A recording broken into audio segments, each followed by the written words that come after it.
Very good evening to all of you. आज हम लोग फिर चर्चा शुरू करेंगे, आगे बढ़ाएंगे। और चर्चा जो हो रही है वो भर्व पर हो रही है।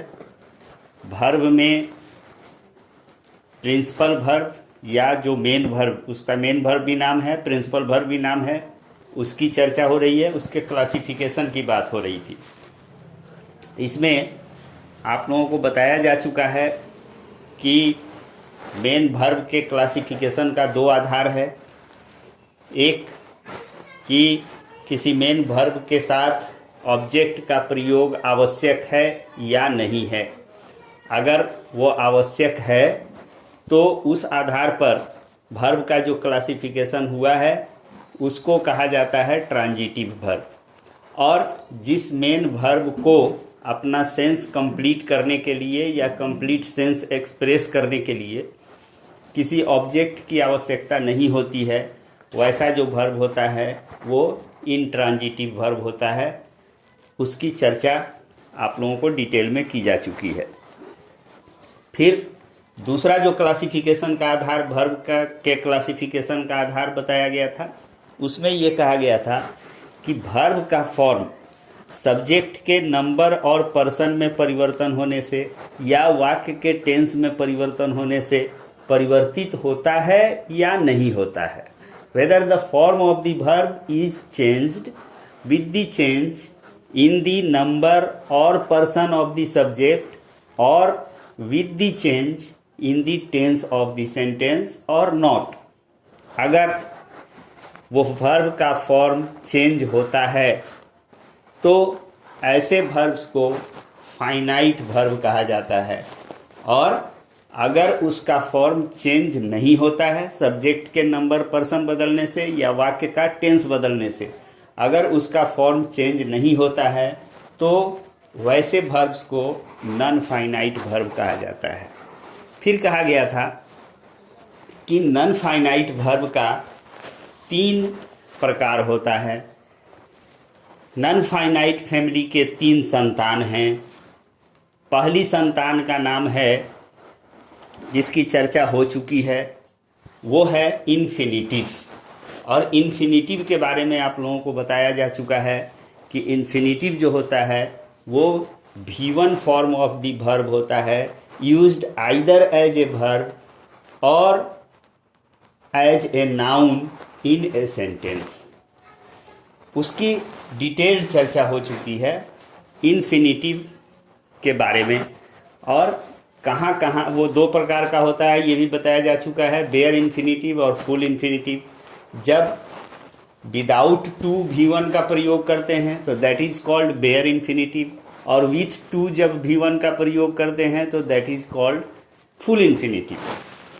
कहाँ कहाँ बेयर इन्फिनिटिव का प्रयोग किया जाता है और कहाँ फुल इन्फिनिटिव का प्रयोग किया जाता है, point wise all these things have been discussed till now.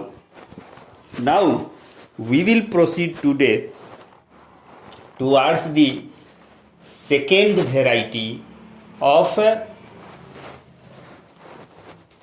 Variety of non finite. Non finite का दूसरी संतान वो है, उसका नाम है पार्टिसिपल। आज की चर्चा जो होगी वो होगी पार्टिसिपल से। पार्टिसिपल ये क्या है? तो सबसे पहली बात इसके संदर्भ में ये जान लीजिए कि participle is the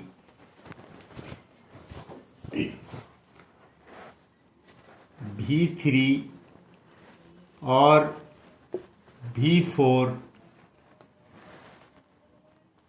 form of the verbal word used either as a verb or as an adjective। बहुत ध्यान से समझने की आवश्यकता है। क्या कहा गया? इन्फिनिटिव में बताया गया था कि V1 form of the verbal word used either as a verb और एज ए नाउन। यहाँ कहा जा रहा है कि पार्टिसिपल क्या होता है, इज द V3 और V4 form of the verbal word used either as a verb और एज एन एडजेक्टिव। मतलब V3 एंड V4 5 वर्ब का रूप होता है, V1, V2, V3, V4 and V5। इसमें से ये 2 रूप V3 और V4 ये पार्टिसिपल हो सकता है, और जब ये पार्टिसिपल के रूप में आएगा तो ये या तो किसी वाक्य में वर्ब मेन वर्ब का काम करेगा जो बाय बर्थ वो है, या फिर वो एडजेक्टिव भी हो सकता है। जैसे I am writing a letter, ये सेंटेंस है। इसमें V4 form of the verbal word आया हुआ है। ये चौथा रूप ING फॉर्म जो होता है वो 4th form of the verb होता है मेन वर्ब का। किसी भी मेन वर्ब में अगर ING लगा हुआ है इट मीन्स कि वो चौथा रूप है, V4 फॉर्म है। यहाँ पर ये जो राइटिंग आया हुआ है ये राइटिंग वर्ब के रूप में आया हुआ है, ये मेन वर्ब है। और इसका पूछेंगे कि ये इस सेंटेंस में पार्टिसिपल कौन है, तो ये पार्टिसिपल है। अब पार्टिसिपल आप जानते हैं कि नॉन फाइनाइट फैमिली का है। तो नॉन फाइनाइट फैमिली वालों पर सब्जेक्ट के नंबर और पर्सन में परिवर्तन का या वाक्य के टेंस में परिवर्तन का इसके फॉर्म पर कोई असर नहीं पड़ेगा। तो पहले तो हम जरा टेस्ट करें कि क्या ये वास्तव में नॉन फाइनाइट फैमिली का जो क्वालिटी है, उसकी जो विशेषता है, जो कैरेक्टरिस्टिक है, कि वो सब्जेक्ट के नंबर और पर्सन में परिवर्तन होने से या वाक्य का टेंस में परिवर्तन होने से इसका रूप नहीं बदलता है, उस गुण को, उस कैरेक्टरिस्टिक को ये शो कर रहा है, प्रूव कर रहा है या नहीं कर रहा है।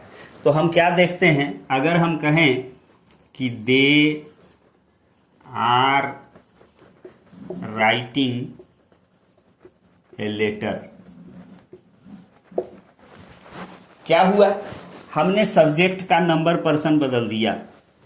ये फर्स्ट पर्सन का सब्जेक्ट है सिंगुलर नंबर का, उसको हमने चेंज किया, थर्ड पर्सन का सब्जेक्ट लिया और प्लूरल कर दिया, बट इस राइटिंग पर कोई असर नहीं पड़ा।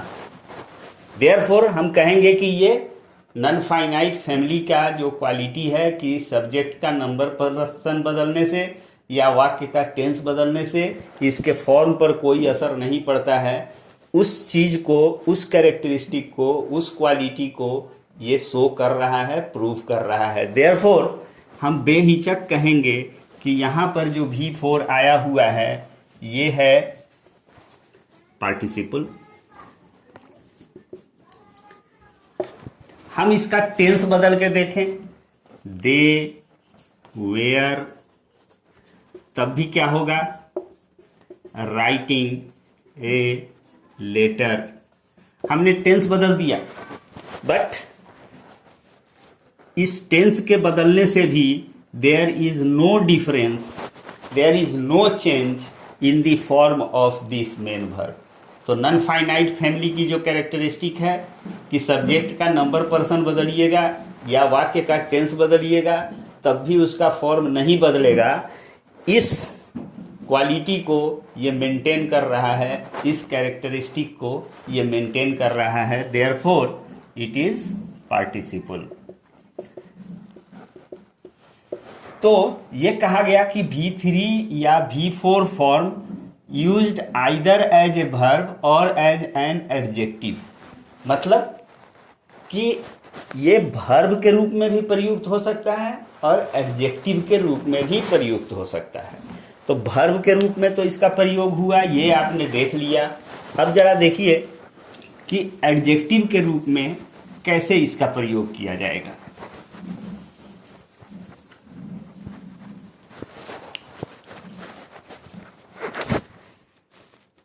डू यू हैव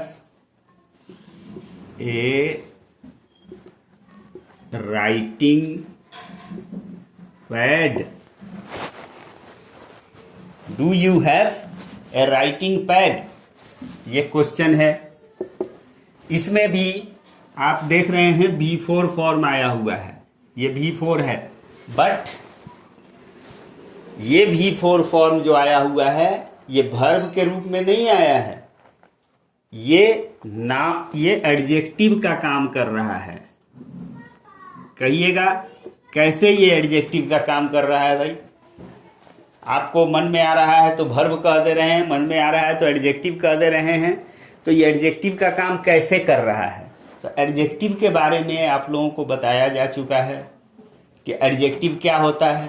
वो ऐसा शब्द होता है जो किसी नाउन या प्रोनाउन को क्वालिफाई करता है, उसकी विशेषता बतलाता है। यहाँ पर ये पैड जो है वो एक नाउन है। कैसा पैड? लिखने वाला, जिस पर हम कुछ लिख सकते हैं। तो ये इसकी क्वालिटी को, ये राइटिंग पैड।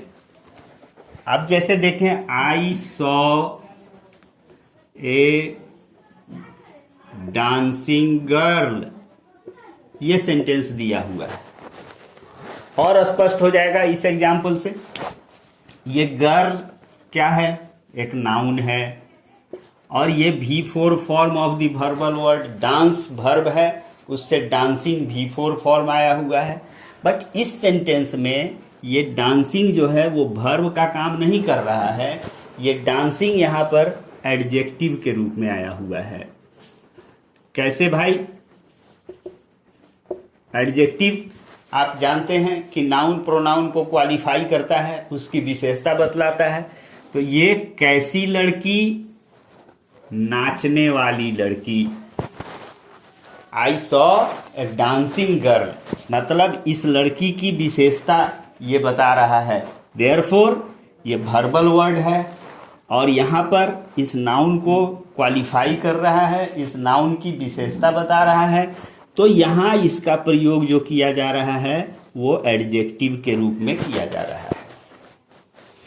तो अब ये V4 form used as an adjective, कहीं पर एडजेक्टिव के रूप में उसका अगर प्रयोग किया जा रहा है V4 फॉर्म का, तो वो सर्टेनली क्या होगा? पार्टिसिपल होगा। ठीक है। तो पहली बात ये कि पार्टिसिपल जो है वो V3 या V4 form of the verbal word होता है, जिसका प्रयोग किसी सेंटेंस में या तो वर्ब के रूप में किया जा रहा हो या एडजेक्टिव के रूप में किया जा रहा हो। Okay, now second point.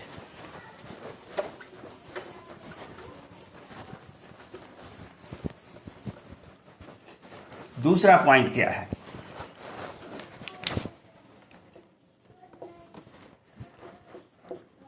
Participles are of three kinds. तीन तरह का पार्टिसिपल होता है। पहला है इसका ए प्रेजेंट पार्टिसिपल,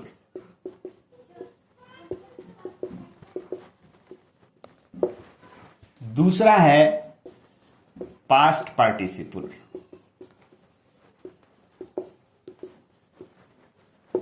और तीसरा है परफेक्ट पार्टिसिपल। फ्यूचर पार्टिसिपल नहीं होता है, ये कोई टर्म अंग्रेजी ग्रामर का कोई भी टर्म फ्यूचर पार्टिसिपल करके नहीं होता है। There is no term at all like future participle in English grammar. वो परफेक्ट पार्टिसिपल है, प्रेजेंट पार्टिसिपल, पास्ट पार्टिसिपल और परफेक्ट पार्टिसिपल। ये जब V4 फॉर्म होगा, मतलब ING वाला फॉर्म होगा,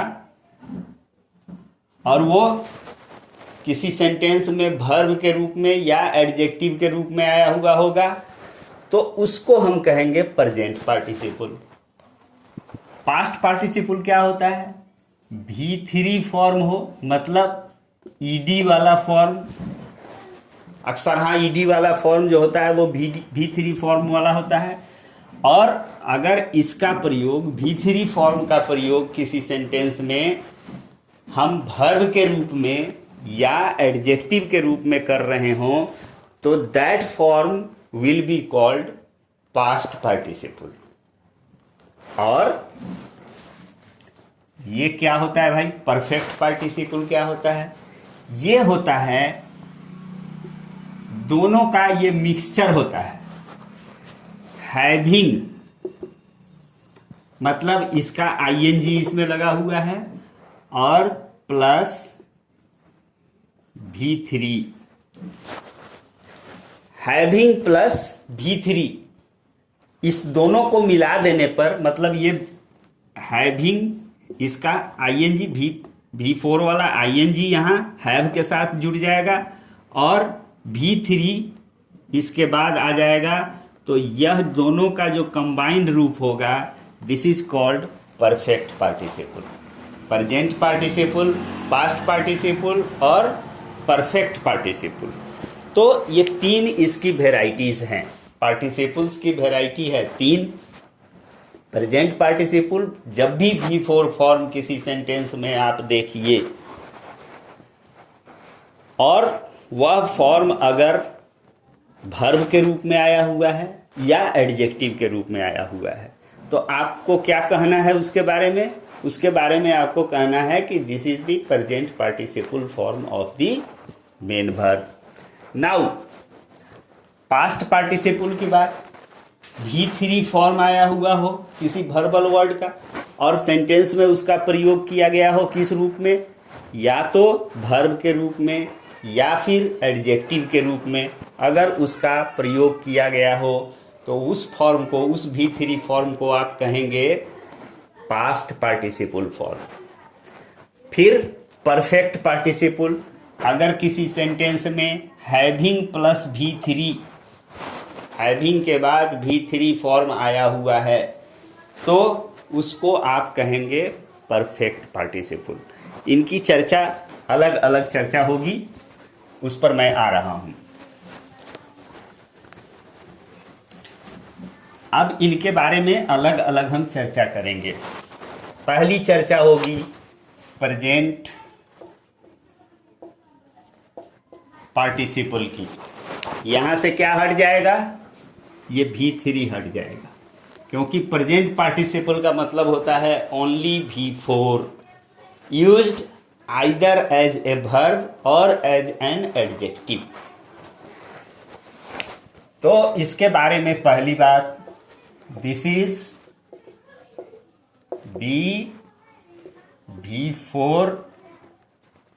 V4 form of the verbal word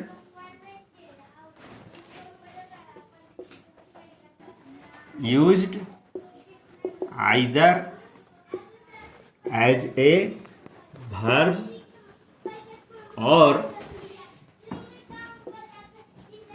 as an adjective। Verb के रूप में या एडजेक्टिव के रूप में अगर प्रयोग किया जा रहा है किसका? V4 फॉर्म का, तो वो क्या कहलाएगा? प्रेजेंट पार्टिसिपल कहलाएगा। अच्छा, अब इसमें इसका नाम प्रेजेंट पार्टिसिपल क्यों पड़ा है? Why has it been named as present participle? तो बहुत इस चीज को माइन्यूटली समझने की आवश्यकता है। अगर ये बात आप समझ जाएंगे, then you will have no problem at all. तो ये प्रेजेंट पार्टिसिपल, इसका नाम क्या क्यों पड़ा? दूसरी बात हम जाने, प्रेजेंट का मतलब क्या होता है? आप सभी लोग जानते हैं, प्रेजेंट का मतलब होता है वर्तमान, जीवित, जीवंत, तो दिस फॉर्म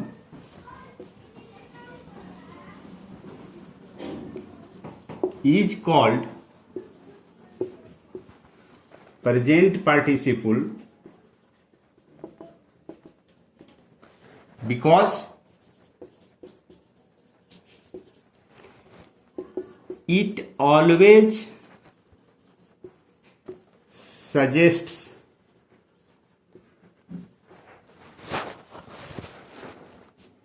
a continued और इनकम्प्लीट एक्शन। बहुत ध्यान से इसको देखिए, कहा गया कि इसका नाम प्रेजेंट पार्टिसिपल क्यों पड़ा। प्रेजेंट का मतलब मैंने आपको अभी बताया कि प्रेजेंट का मतलब होता है वर्तमान। वर्तमान का मतलब जो रनिंग पोजीशन में है। प्रेजेंट डे वर्ल्ड मतलब आज की दुनिया, मतलब जो रनिंग टाइम की दुनिया है वो प्रेजेंट डे वर्ल्ड कहलाएगा। तो प्रेजेंट का मतलब वर्तमान, और ये क्यों हम इसको प्रेजेंट पार्टिसिपल कहते हैं, क्योंकि जब भी हम V4 फॉर्म का प्रयोग कहीं भी करते हो, कहीं भी आप V4 form of verbal word का यूज कर रहे हैं अगर, तो वो हर हाल में एक कंटिन्यूड एक्शन या इनकम्प्लीट एक्शन जो जारी हो। इनकम्प्लीट जो होता है मतलब अधूरा जो है, वो पूरा होने की प्रक्रिया में है। तो ये इनकम्प्लीट एक्शन को या रनिंग एक्शन को या कंटिन्यूड एक्शन को ये इंडिकेट करता है। देयरफॉर इसका नाम पड़ा है प्रेजेंट पार्टिसिपल। जैसे ही वाज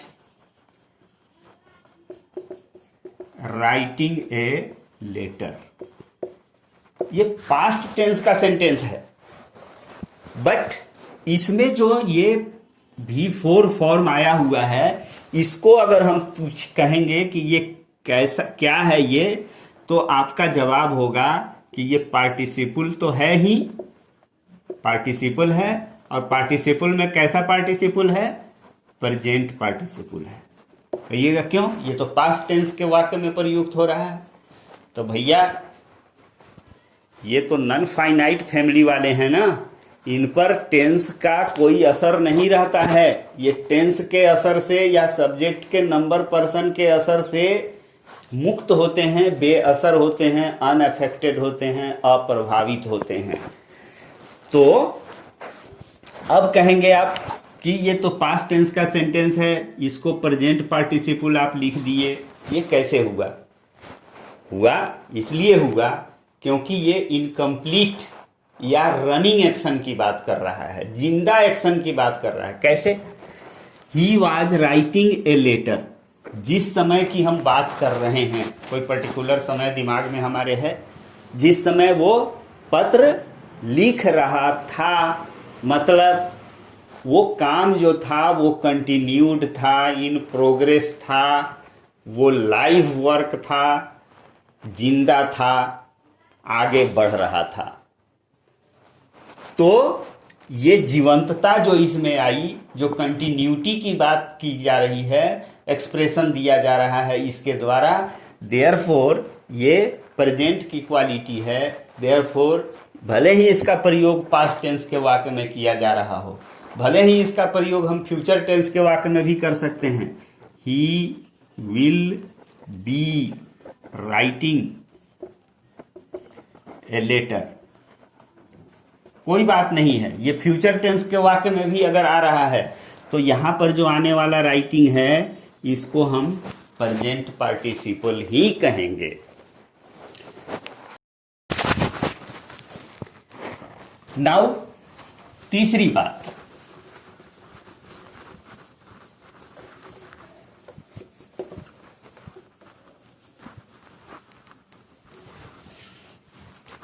तीसरी बात बहुत इंपॉर्टेंट है, VBI। the most common use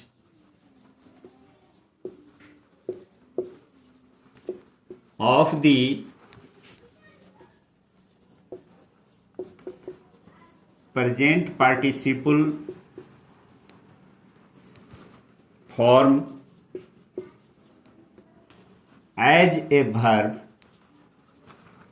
is to write a sentence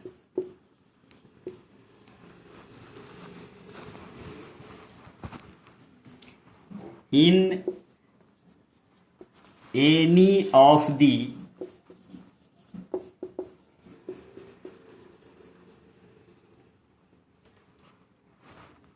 imperfect or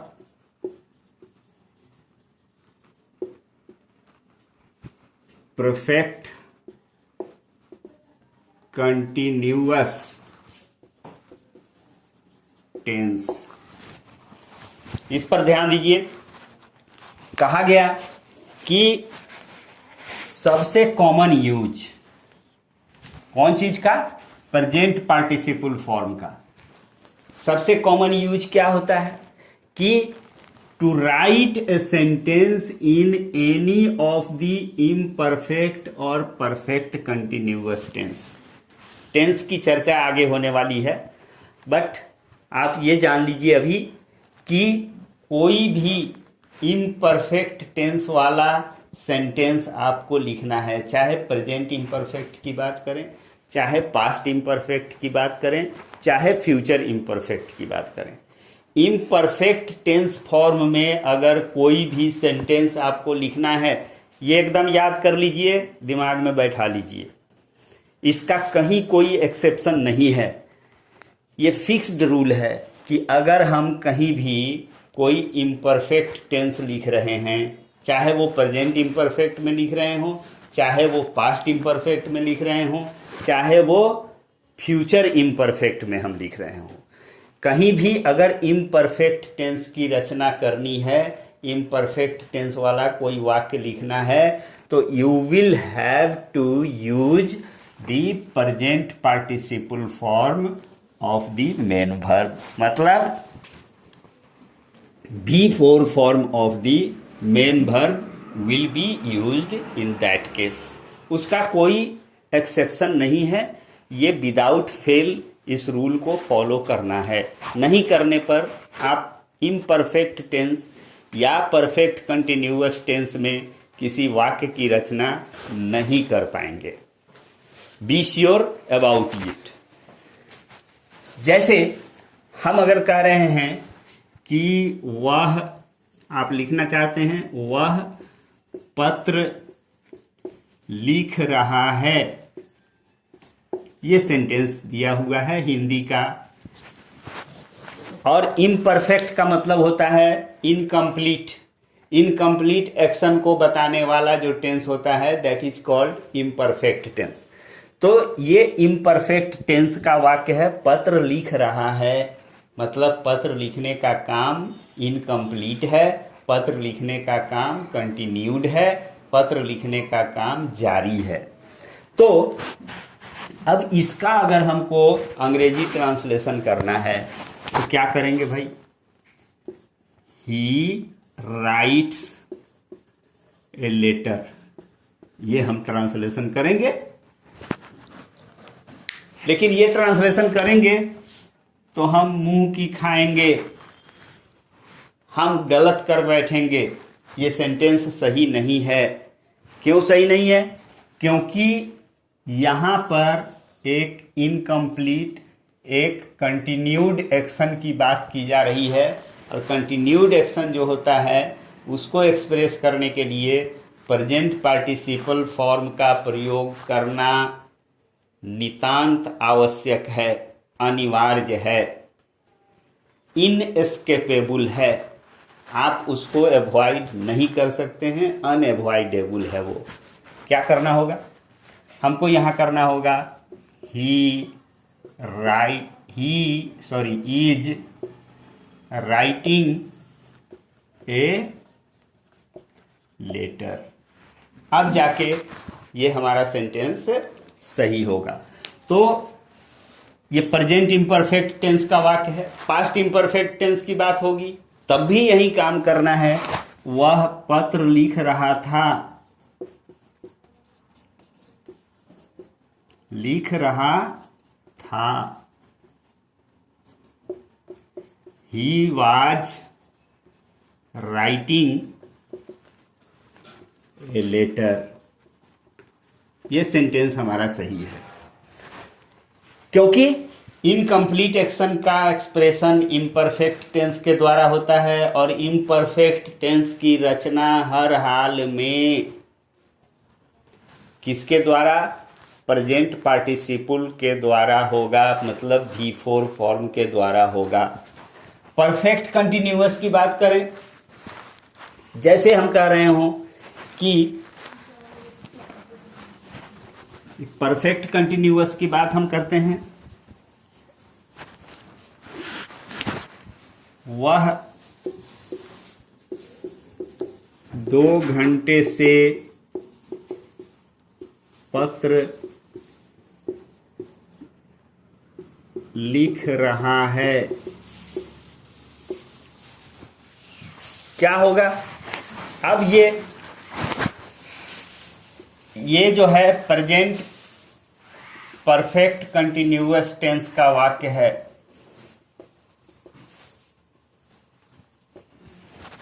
ये कैसे है बाद में इसकी चर्चा होगी जब टेंस में आइएगा तो, लेकिन अभी आप ये जान लीजिए कि ये प्रेजेंट परफेक्ट कंटिन्यूअस टेंस का वाक्य है।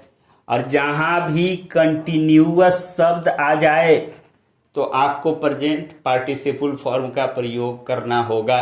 आपको याद रखना होगा कि इन दैट केस हमको प्रेजेंट पार्टिसिपल फॉर्म का वर्बल वर्ड यूज करना है। क्या होगा? He has been writing a letter for 2 hours। ये सेंटेंस हमारा सही है। और यहां पर भी ये V4 फॉर्म का प्रयोग किया गया है, जो क्या है? प्रेजेंट पार्टिसिपल फॉर्म है।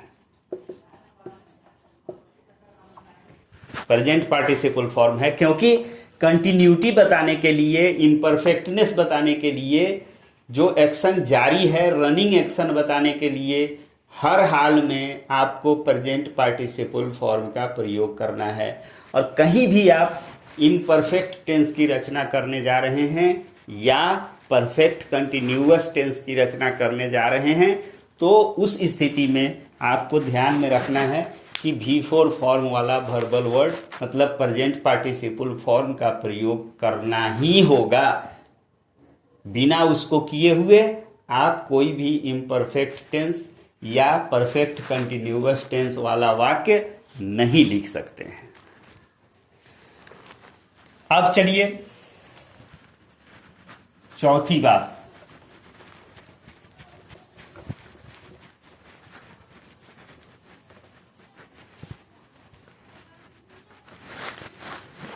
ये भी बहुत महत्वपूर्ण बात है, ये भी VVI है कि whenever the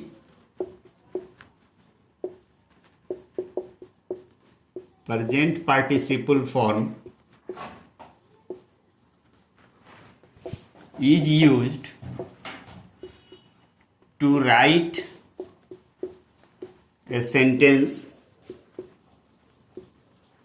in imperfect or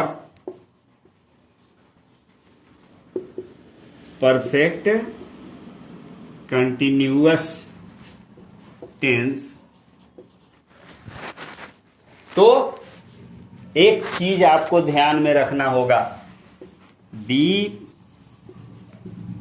present participle form, present participle must be preceded मतलब उसके पहले, प्रीसीडेड बाई